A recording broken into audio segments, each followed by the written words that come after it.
Here are 3 tips on how to start breaking that trauma bond if you are still stuck in that toxic, abusive, and narcissistic relationship that you know you deserve so much better from, but yet you don't have the strength to leave. Yeah, that's because it's a side effect of the abuse.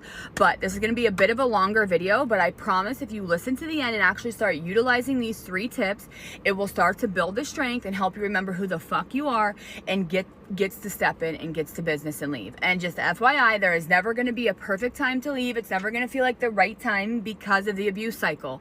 When they consent you're about to leave, then all of a sudden they make it very good. You're going to have to leave even if it's good or bad. Okay? You got to leave and pick yourself. And if you do these 3 steps, it will help you get there. Let me shut up and get to the point. Number 1, you need to start detaching from them. Let me explain what I mean by that, how to do that, and how it will help and why. So, this is your person, right? That's the point of a relationship. They become your person. How many years have you been married to him or her or dating them? Okay, for me it was 8.5 years.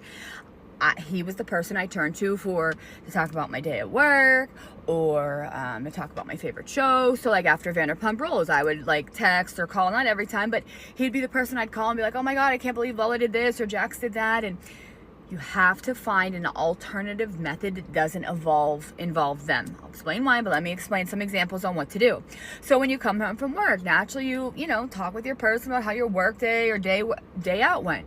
Find someone else. Either write it in a journal. That's not ever like a big fan of mine, but find someone else to turn to. Blast some gangster music on the way home from work to get your frustration out then instead of having to utilize them. When it came to Vanderpump Rules, I joined a Facebook group about Vanderpump Rules, and at the end of each episode, I would go on and chat with strangers so that I didn't turn to him. Why? This will make it easier for you once you actually leave and it starts getting you detached from them so that they're not your everything and the person you turn to for everything. It's also going to make it a smoother transition after you leave to acclimate not having them there, because breakups suck, right? Even if it was toxic, this was still somebody you turn to every day, day in and day out for years and years.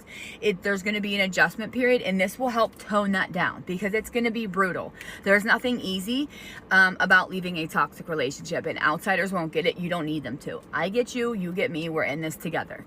Number 2, I know this sounds silly and stupid, but I promise you if you do it, you're going to get some progress and relief from it. You got to write out a list. If you're like me, I voice texted that hoe and then printed it out. I don't like writing. It cramps my hand, and most importantly, my writing is messy. Write, voice text, whatever you do, but you need to be able to see it, so it needs to be in front of you. A list of all the bad things he or she has done to you, all the times you were done dirty, all the times you were not treated the way you would treat them and you were treated wrongly. Is wrongly a word? Probably not.